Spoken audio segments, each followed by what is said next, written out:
quand vous êtes à l'Élysée, vous n'êtes pas seulement tout puissant, mais vous avez tout autour Bercy, tout l'appareil, le CAC 40, le patronat, tous les technocrates, tous les hauts fonctionnaires, tous les riches et toutes les banques qui sont là pour vous dicter votre politique. Leur idée, c'est des budgets pour les start-up mondiales, et puis la restriction et l'austérité pour le petit peuple qui ne travaille pas assez, quoi, hein.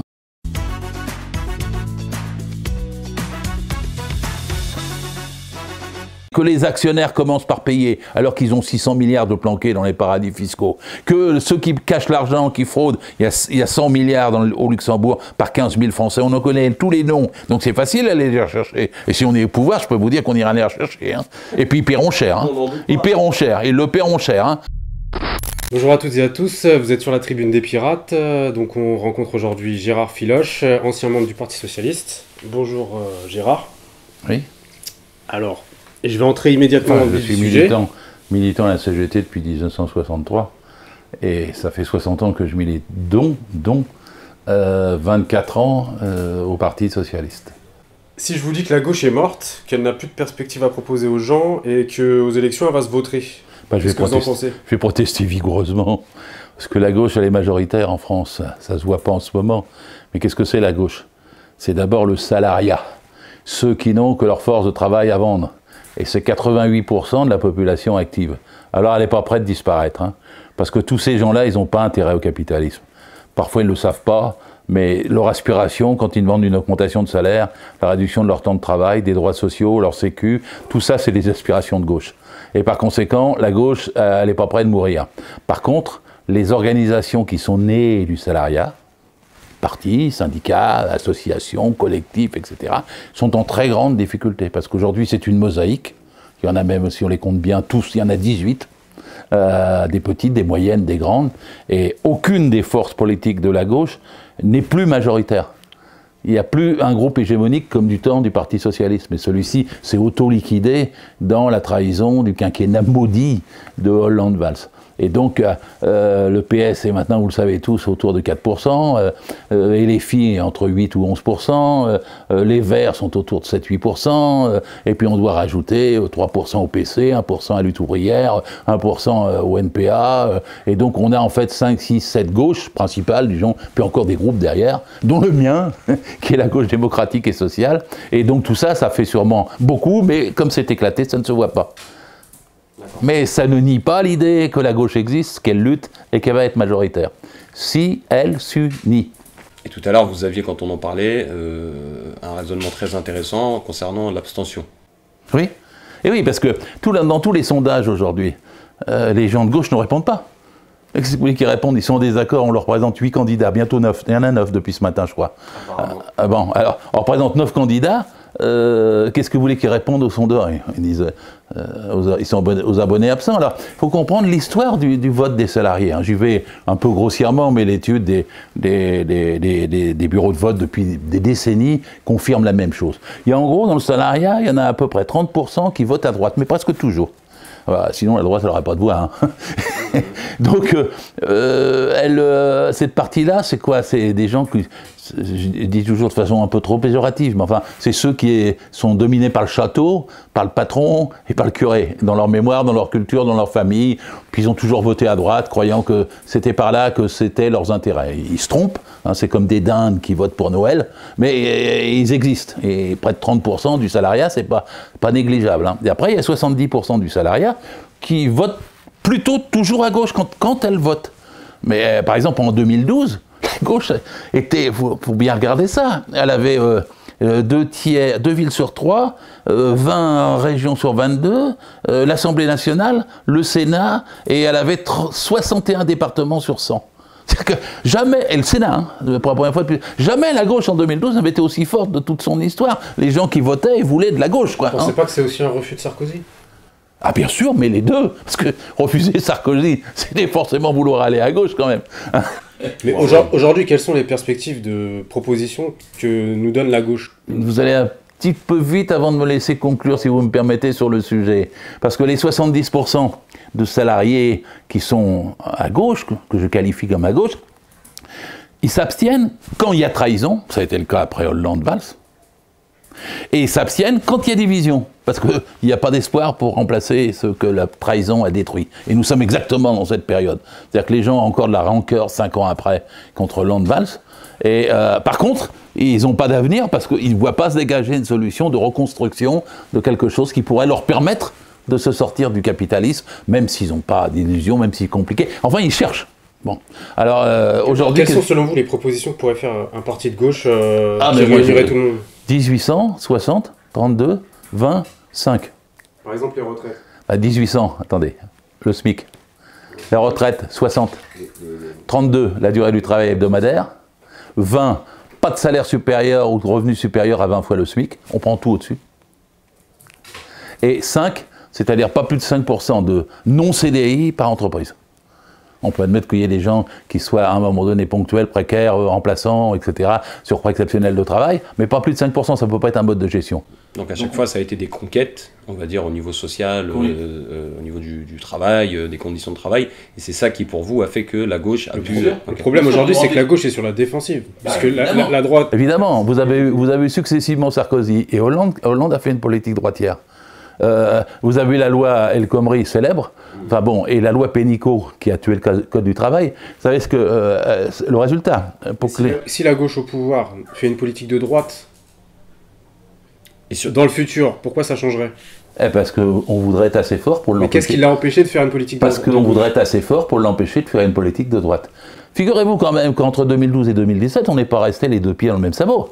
Parce que on a bataillé contre l'ANI, le premier accord qui a cassé le droit du travail, contre la loi Sapin, contre la loi Rebsamen. On a bataillé contre le TSCG, le traité européen d'austérité. On a bataillé même contre la retraite de Madame Touraine et de Monsieur Hérault. Et ensuite, on a bataillé contre Valls tout le temps. Et quand je dis batailler, c'était pas rien. C'est-à-dire qu'à un moment donné, quand même, dans l'année 2016, on a été tellement fort qu'en juin, ça a failli basculer et on a failli mettre à bas le gouvernement Valls, à tel point que Hollande a été obligé de se retirer. C'est une victoire de la gauche du Parti Socialiste, le fait qu'Hollande soit obligé de se retirer. Et ensuite, on a balayé Valls. C'est quand même, tout le monde oublie que le Premier ministre a été battu dans une primaire. C'était le 29 janvier 2017, et il y avait 2 400 000 personnes qui sont venues voter. C'était pas 250 000 clics d'un côté. Mais expliquez-moi pourquoi le président Hollande n'a pas pu appliquer une politique de gauche. Parce qu'il voulait pas. Il a trahi. Une trahison, c'est une trahison. Non, mais s'il le pouvait, il l'aurait fait. Non, il ne voulait pas. Il ne voulait pas. Parce que, effectivement, s'il l'avait voulu, avec le poids de la gauche dans le pays, il aurait pu le faire. Donc c'est bien une trahison, c'est cerné, vous savez. Quelles sont les forces qui l'empêchent de le faire ? Mais la Ve République est telle que quand vous êtes à l'Élysée, vous n'êtes pas seulement tout-puissant, mais vous avez tout autour Bercy, tout l'appareil, le CAC 40, le patronat, tous les technocrates, tous les hauts fonctionnaires, tous les riches et toutes les banques qui sont là pour vous dicter votre politique. Donc vous échappez pas. Et quand on me demande souvent parfois, mais pourquoi le PS n'a pas empêché Hollande ? Mais parce que dans le Parti Socialiste, il a été victime aussi d'Hollande. Hollande n'a pas suivi le PS n'a pas cautionné Hollande. Il y a eu des bagarres dans le PS à n'en plus finir. Même dans le dernier congrès du Parti Socialiste sous Hollande à Poitiers en juin 2015, il y avait 100% contre la politique d'Hollande. Mais il s'en foutait. Il avait le pouvoir. Il écrasait qui voulait. Il a même cherché à se débarrasser du PS. Il a failli l'appeler progressiste. Valls disait qu'il ne voulait plus le nom de socialiste. Et il a failli l'appeler Belle Alliance Populaire. Enfin, pour se débarrasser du PS. C'est-à-dire qu'en fait, toutes les résistances... Le PS, il est mort aujourd'hui. Non. Mais il est déjà mort 100 fois. Il est mort en 14. Il est à 2%. Non, il est mort. Moi, je l'ai connu à 4%, après mai 68, s'il vous plaît. Entre Gaston Defferre et Mendès France, c'était 4,5%. Alors, à la présidentielle, Donc, et après 4,5%, qu'est-ce qui est arrivé ? C'était en 69. 9 ans après, il était au pouvoir. Je l'ai connu avec moins de 30 députés en 1993. Les gens ne vont pas voter pour le PS alors qu'ils ont vu qu'Hollande n'a pas appliqué le programme. Mais les gens, ils veulent s'en sortir. Donc ils votent pas parce qu'ils aiment le PS. Ils votent pour instrumentaliser le parti qui se dit à gauche et qui l'est en partie. Ils votent pour l'instrumentaliser contre la droite, pour essayer de s'en sortir. Je ne parle pas des militants. Les militants, on est quelques centaines de milliers, on est très conscients. On débat d'ailleurs à non plus finir, et à qui être plus radical. Mais des millions de gens qui ne sont pas dans des partis, dans des syndicats, qui ont que la télé pour les éclairer, ils attendent. Et quand, si on leur dit que demain il y a une coalition, par exemple, PS, PC, ELV pour les Verts et puis le LFI, mais ils seront fous de joie. Parce qu'eux, ils n'ont pas de prévention entre les filles et le PS, ils n'ont pas de prévention entre les Verts et le PC. Pourvu que ça leur semble une solution qui est alternative à ce qu'ils sont en train de vivre, ils vont voter. Et c'est comme ça que s'il y a l'unité, il y aura des millions de voix. Par contre, s'il n'y a pas l'unité de la gauche, eh ben, on va avoir un taux d'abstention considérable. Transition parfaite pour la candidature qui vient d'arriver aujourd'hui. Christiane Taubira. Va-t-elle pouvoir réaliser Alors oui, tout à l'heure vous disiez, vous y attendiez. Oui, mais je sais. Parce qu'en ce moment, qu'est-ce qui se passe? J'avais parié ça. D'abord, il y a 80% des gens dans tous les sondages à gauche qui disent qu'ils veulent l'unité et un candidat commun. Ensuite, vous avez, comme je l'ai décrit tout à l'heure, des petits appareils. On a 5, 6, 7, 8 qui sont à 3, 4, 5, 10%. Bon, et ces appareils peuvent-ils résister à la pression des gens qui sont pour l'unité? Non.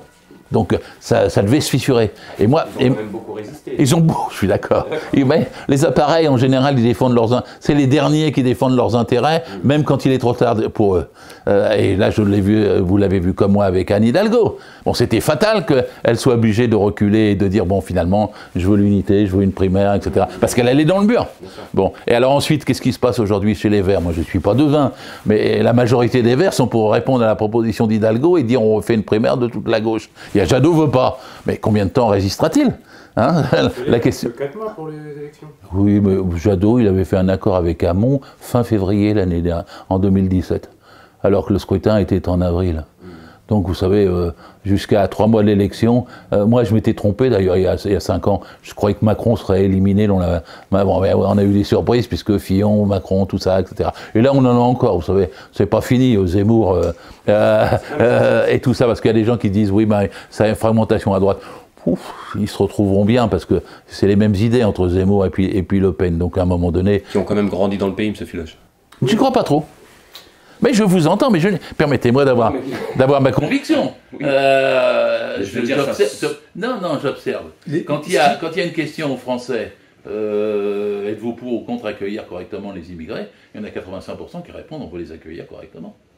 Chaque fois si on leur demande, est-ce qu'il y en a trop? Peut-être. Ah ben c'est parce que la question n'est pas la même. Je comprends bien. Parce que si vous voulez radicaliser les gens qui ont le nez sur le voisin au lieu de regarder le banquier qui est en train de leur piquer leur argent, hein, comme on dit, le Sage montre 11 200 milliards d'argent planqué dans Pandora Papers ou dans LuxLeaks. La France, il y a 600 milliards en France qui sont planqués dans un paradis fiscaux. On le montre, il y a des gens, non, c'est mon voisin, il gagne trop. Hein, non, ça, ou alors il ne travaille pas assez. Bon, enfin, ça, on sait bien comment ça peut être orchestré si vous vous posez la question, est-ce que c'est votre voisin qui touche une indemnité sans bosser, ou est-ce que c'est les 11 300 milliards qui sont là-haut et qu'on devrait avoir? Bon. C'est orienté la question, vous connaissez la réponse d'avance. L'extrême droite a des propositions claires et simples. Et ah même bon médiatiquement, c'est simple de mettre en avant. Non, mais je veux dire, elle va vous dire zéro immigration, plus de sécurité. C'est de la merde, ça. Non, mais ce que je veux dire, c'est que la gauche en face. Mais moi, je vous réponds, moi. Les immigrés, c'est une chance pour la France. Il faut les accueillir. Il faut arrêter de déchirer les tentes le soir à Calais. Macron fait un crime contre l'humanité. Il envoie sa police le petit matin à 6h du matin déchirer le toit au couteau, le toit de la tente du gars qui dort par moins 3 degrés. Je veux dire, comment c'est possible ça? Comment c'est possible? Alors vous direz, les idées de droite sont à l'offensive. À Calais, la population est partagée. Il y a une partie de la population qui dit on n'en peut plus, on les voit tout le temps, etc. Puis il y a une autre partie qui essaie de s'organiser pour faire la solidarité, rapporter des tentes, rapporter à bouffer, etc. Même à Calais, hein, et ça dure depuis combien? 20 ans, et ça s'aggrave. Donc voilà, puis vous regardez la solidarité dans la vallée de la Roya, du côté des Alpes, et puis après vous regardez le comportement des gens vis-à-vis de l'immigration n'est pas ce qu'on nous dit la télévision. Et les télévisions attisent. Excusez-moi, mais quand vous avez Bolloré derrière Zemmour, ça explique plus Zemmour que les idées de Zemmour. Hein. Parce que quand vous avez des machines médiatiques de cette importance, évidemment, vous pouvez faire passer beaucoup de choses. Mais ceci dit, est-ce que c'est en profondeur? Non. Parce que quand vous avez des sondages qui vous disent quelle est votre première préoccupation, les gens vont vous dire le salaire, 85%. Bien sûr. La deuxième chose, ils vont vous dire je veux un boulot, je veux un emploi. Il y a 6 600 000 chômeurs, et il y a combien de postes qui sont proposés? 13 fois moins. Puis encore, ces postes sont bidons pour la plupart, mais il y en a 13 fois moins. Donc les gens, ils savent bien quand même ça. Puis ensuite, après, ils regardent les télés. Hein. On a que des reportages que sur les riches. Si vous regardez la télé, c'est pour vivre dans une ambiance que vous ne pouvez pas vivre vous-même. Non, on peut dire que le monde médiatique, en tout cas, évidemment, oriente... puissamment. Hein, mais pardon, pour revenir à Mme Taubira, parce que c'est vrai que c'était...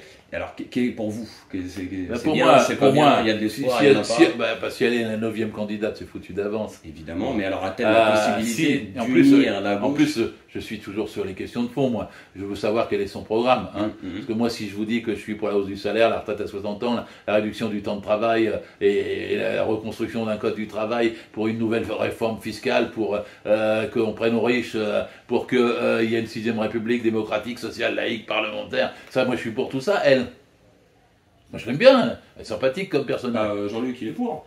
Ah oui, Jean-Luc, il est pour tout ça. Oui, Jean-Luc Mélenchon est pour tout ça. Il a un grand défaut, c'est qu'il défend un bon programme et il le défend mal. C'est-à-dire que s'il le défendait en disant, écoutez, moi je vais construire une unité autour ou sur les idées de mon programme, je suis très ouvert, d'abord sa cote de popularité monterait immédiatement. La deuxième chose, c'est que les autres, dans l'état actuel, auraient du mal à résister à ses propositions. C'est lui qui devrait être l'offensive. C'est pour ça qu'à la fois, je vous réponds favorablement en disant son programme est bon, et en plus c'est celui qui me met le plus en colère aujourd'hui. Parce que c'est celui qui, quelque part, a la main. Alors, est-il mieux placé, comme on nous dit tout le temps? Non. Parce que le mieux placé, c'est celui qui va au 2e tour. Et là, il ne va pas. Aucun n'y va. Donc, que pourrait... Arriver à unifier éventuellement. Ah oui, mais il ne veut pas. Il ne veut pas. Hein, j'ai été dans des réunions avec lui, je le connais par cœur, j'ai travaillé 15 ans avec lui, je sais, il ne veut pas. Hein, le 21 janvier 2016, à l'élection précédente, on avait fait une réunion avec toute la gauche. Et tout le monde lui proposait une grande primaire dont il pourrait être le vainqueur téléphoné, quoi. Ouais. Et ben, non, allez vous faire voir, je décide tout seul.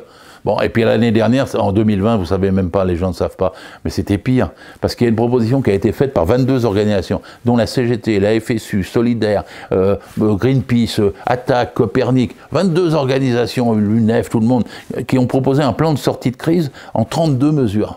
C'est absolument rare que les syndicats, les assos fassent ça. Ils convoquent. Arrive à se... Ouais. Et le texte, c'est pas... Moi, j'ai des opinions dessus, je l'améliorerai encore en plus social, mais bon...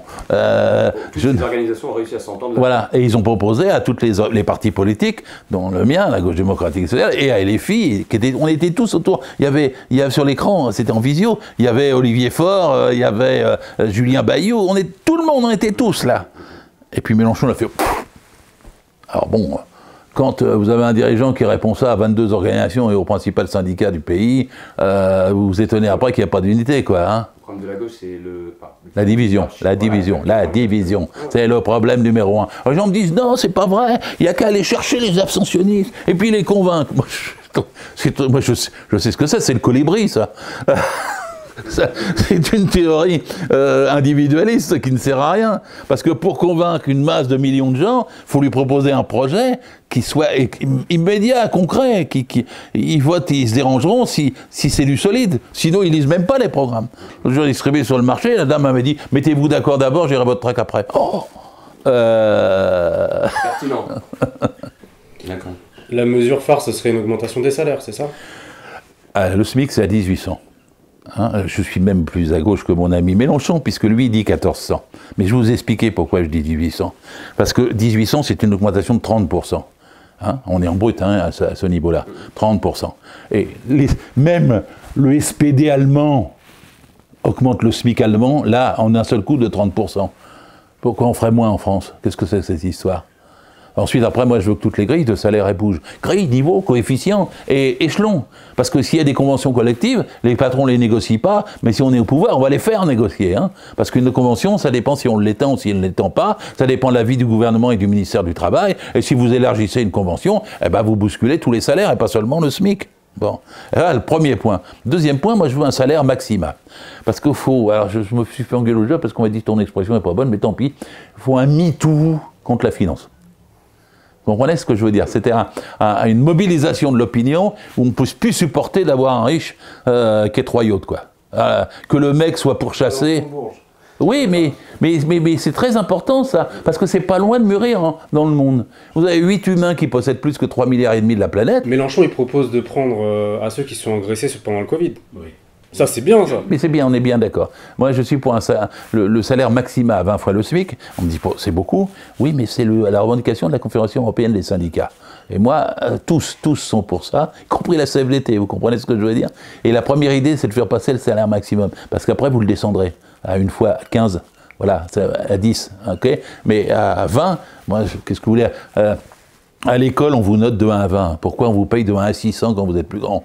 En dehors de salaire, qu'est-ce que peut proposer la gauche? La retraite à 60 ans. Et la semaine. Vous dire, mais Non, du baratin. La retraite, tout le monde peut la payer, la retraite. Il n'y a aucun problème. Hein. Coûte que coûte, on peut avoir la retraite à 60 ans. Il y a des problèmes de financement. Mais c'est pas vrai, là. Les caisses sont absolument nickel. C'est dans la sécurité sociale, le budget de la sécurité sociale, qui est 1,5 fois le budget de l'État. 850 milliards, à peu près 500 milliards pour la santé, à peu près 350 milliards pour la retraite. 850 milliards. Il ne génère que 10% de la dette présumée du pays. Et il est équilibré, d'ailleurs, il est trop équilibré. Parce que quand on sort d'une pandémie comme ça, le budget de la sécurité sociale, il devrait être déséquilibré. Alors d'où vient cette dette alors? Mais d'abord, cernons-la, la dette. La dette publique, c'est 120% du PIB, du produit intérieur brut, selon leur vocabulaire. Hein. C'est pas le mien, mais je vous réponds. Et la dette privée est de 150%. Elle est plus grande que la dette publique.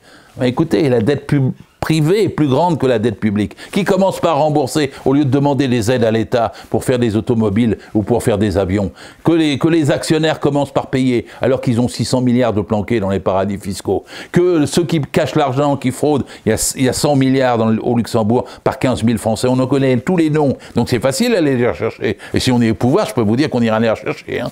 Et puis ils paieront cher. Hein. Ils paieront cher, ils le paieront cher. Hein. Parce que vous savez, j'embauche dès le lendemain 2000 inspecteurs des impôts spécialisés sur la finance, et comme on dit dans les films, des hackers, 200 hackers tout de suite, qui vont chercher le moindre centime. Parce qu'on nous disait avant, oui, on peut pas rien contre eux, parce qu'ils vont à l'étranger. Mais si, on peut maintenant, techniquement. Il y aura du boulot pour les pirates. Ça, c'est une volonté de protéger cette, entre guillemets, cette caste-là. Et alors, oui, mais c'est à nous. Moi, c'est ça quelle est la différence. C'est-à-dire que si Hollande avait eu la volonté, il l'aurait fait. Mais nous, on a la volonté. Alors, il faut nous faire confiance. Alors, vous me direz, vous êtes sûr? Taubira, Jean-Luc. Oui, bah voilà. C'est-à-dire que si on fait une plateforme commune entre Taubira, Jean-Luc, Hidalgo, même dans le paquet et tout, c'est pas elle qui aujourd'hui empêchera de faire une bonne plateforme. Hein, parce que quand on a 4%, elle nous empêchera pas de la remettre à la retraite à 60 ans. J'ai vu que l'autre jour, elle a dit 62. Mais quand il y aura le débat, quand il y aura tout le monde autour de la table, eh ben, il faudra bien qu'elle fasse des compromis, elle aussi. Hein, et elle dira 60. On a parlé salaire, retraite, quoi d'autre? Eh bien, la réduction du temps de travail. Parce qu'on a 6 600 000 chômeurs. Ils mentent sur les chiffres du chômage. Ils disent qu'il a reculé. C'est pas vrai. Il faut prendre les catégories A, B, C, D, E. Et 6 600 000 chômeurs, c'est quelque chose qu'on ne peut faire régresser qu'en réduisant la durée du travail. Moi, je suis pour 32 heures tout de suite. Et un jour, ça sera 28 heures. Pour que tout le monde comprenne bien. Et un jour, ce sera 24 heures. Parce que c'est comme ça qu'on bénéficie des progrès de la technologie, des plateformes, du numérique, etc. C'est en répartissant le travail au fur et à mesure que les technologies permettent de le réorganiser autrement. Et donc, la réduction du temps de travail, c'est sur la semaine et c'est sur la vie. 60 ans, ça fait partie aussi, pas seulement de la question de la retraite, mais de la réduction du temps de travail. Et pour finir sur la retraite, qu'est-ce qui se passe quand ils mettent la retraite à 62, 63, 65? C'est que les gens sont au chômage au lieu d'être en retraite. Vous transférez d'une caisse à l'autre. Puis il y a beaucoup de pauvres qui meurent avant ou qui sont en mauvaise santé. Mais bien sûr, l'espérance de vie en bonne santé, l'espérance de vie en bonne santé, c'est 63 ou 64 ans. Hein, selon qu'on est femme ou qu'on est homme. Et bon, et même l'espérance de vie en général nous ont dit « Ah, mais comme on vit plus longtemps, il faut travailler plus longtemps. » On est en train de vivre moins longtemps, figurez-vous. Parce que même la pandémie, elle a quand même fait beaucoup de morts, et puis des gens n'ont pas été, pas que la pandémie, des gens n'ont pas été soignés à cause de la pandémie. Donc on voit bien que le taux de mortalité a augmenté. Pour revenir à notre premier sujet, moi j'ai l'impression qu'aujourd'hui les manifestations n'arrivent plus à défendre nos droits ou en gagner. Comment se fait-il alors qu'à l'époque, on arrivait à obtenir des droits? C'est un vrai problème pour nous, c'est un vrai problème pour nous. Parce que je dirais que la dernière fois que quelque chose on a gagné ou stoppé, c'était le CPE en 2006. Celui qui a commencé à inverser la donne, c'est la brutalité de Sarkozy, qui a dit « je ne négocierai pas sur les retraites en 2010 ». Et là, il y a eu un grand mouvement en 2010. Ils ont eu peur à un moment donné à l'Élysée au milieu du mois d'octobre 2010, mais ça n'a pas basculé. C'est-à-dire quand il y a eu les occupations des centres de pétrole, machin, des raffineries et tout ça, ils ont eu peur parce qu'ils ont allé chercher du pétrole. Ils ont eu peur que ça bascule. Ils ont toujours peur de mai 68. Je suis content quand ils ont peur de mai 68. Parce que je pense qu'il y en aura un autre qui arrivera. Mais pour l'instant, c'est pas arrivé depuis plus de... Mais si, absolument. Moi, j'ai couru tout de suite sur les gilets jaunes. Il y avait dans mon entourage des gens qui disaient non, non. Moi, j'ai dit c'est comme les gueux. C'est comme les gueux de 1788, 1789 avant, quoi. C'était pas le prix du blé, là, c'était le prix de l'essence, mais le mécanisme était exactement le même. Et les gilets jaunes annonçaient il l'a écrasé. Mais annoncer une révolution en France. Faut pas se tromper, hein. Alors, ils disent, elle n'a pas abouti. Ben non, ils ont tellement matraqué, cogné, réprimé. Il fallait pas les faire, fallait prendre l'Élysée. Non, peut-être, non, mais c'est difficile pour moi. J'entends bien votre question. Je la comprends parce que je me suis tellement interrogé. Mais je me suis tellement interrogé jour après jour là-dessus. Ce que je voulais, c'est que les syndicats réagissent plus tôt. Il y a eu un petit gap d'1 mois au début, en novembre, décembre. Voilà. Alors, ensuite, il n'aurait pas fallu. Ensuite, il fallait une adhésion, une fusion beaucoup plus rapide sur les revendications essentielles, d'ailleurs, qui étaient toutes liées au salaire. Après, il y avait des catalogues chez les Gilets jaunes. Je suis allé à Commercy, je suis à Saint-Nazaire, tout ça, j'ai suivi. Je suis allé sur 25 ronds-points. Mais il y avait beaucoup de revendications très bonnes, mais il y en avait trop. C'est un mouvement, il gagne si c'est centralisé. Voilà. Et là, ça s'est écarté, ils ont réprimé, et il n'y a pas eu tout... Maintenant, si on veut défendre nos droits ou en acquérir, faut tout casser ou pas? Alors, dites-moi les choses sans langue de bois. Sans langue de bois. Mais je voudrais vous le dire sans langue de bois, mais je ne veux pas aussitôt être incompris. Qu'est-ce que ça veut dire tout casser? Ça veut dire qu'il faut qu'il y ait un mouvement de masse suffisant pour que les autres en face, ils ne puissent plus réprimer. Vous avez vu aussi pour les passes sanitaires, il y a eu des manifs, il y a eu du monde. Oui, mais c'était il n'a pas pu C'était moindre quand même. C'était moindre. En été quand même. Hein. Oui, mais c'était plus compliqué. Vous pensez qu'il faut beaucoup de monde comme en Algérie pendant les manifestations? Oui, parce que c'était plus compliqué. Parce que moi, j'ai regardé les manifestations aussi cet été, côté de Marseille, tout ça, etc. Il y avait des mots d'ordre pourtant. Protéger la médecine du travail, empêcher les licenciements, contrôler les licenciements, interdire les mises à pied etc. Il y avait plein de mots d'ordre. Mais c'est marrant, ces manifestations-là ne parlaient pas des mots d'ordre dans les entreprises, alors que les gens qui étaient sanctionnés étaient dans les entreprises. Je disais, mais mettez ces mots d'ordre. Ils les mettaient pas. C'était liberté, France. Mais ça fait pas avancer le schmilblick. Hein. Et donc les manifestations-là, elles n'étaient pas si avancées que ça, elles étaient même moins avancées que les Gilets jaunes. Bon. Et donc après, c'est sur le plan syndical. Mais quand il y a une manifestation syndicale, j'allais dire routinière, ça marche pas non plus. Hein, puis quand il y a un coup de fouet, un coup de gueule, bon, les cheminots, ils se prennent un coup de gueule, là, ils viennent quand même se prendre 300 € d'augmentation. Il y a des rapports de force qui existent. Hein. Et vous avez pas mal de luttes qui sont sur les salaires en ce moment, qui demandent 300 € et qui gagnent. Bon, c'est pas spectaculaire, puis ils le taisent, parce qu'ils ont peur que ça fasse tache d'huile. Et je conclue là-dessus. Ils ont, depuis 10 ans ou 15 ans, systématiquement cassé, dénaturé les manifestations, avec plus de brutalité qu'avant. Je ne vais pas vous défendre Chirac. Oui, je ne vais pas vous défendre Chirac, moi. Mais je vais vous dire quelque chose. Chirac, il négociait. D'une façon ou d'une autre. De vaquer, il retire. CPE, il retire, il fait une concession à Villepin, mais il retire. Et en 68, il avait commencé à négocier. Et en novembre 1995, ils ont négocié aussi avec Juppé, beaucoup. Tandis qu'à partir de Sarkozy, si on peut dater... La gauche est morte. Ah non, c'est la droite qui devient plus violente. Je peux vous retourner l'argument. Si la droite devient plus violente, c'est aussi parce qu'elle a peur.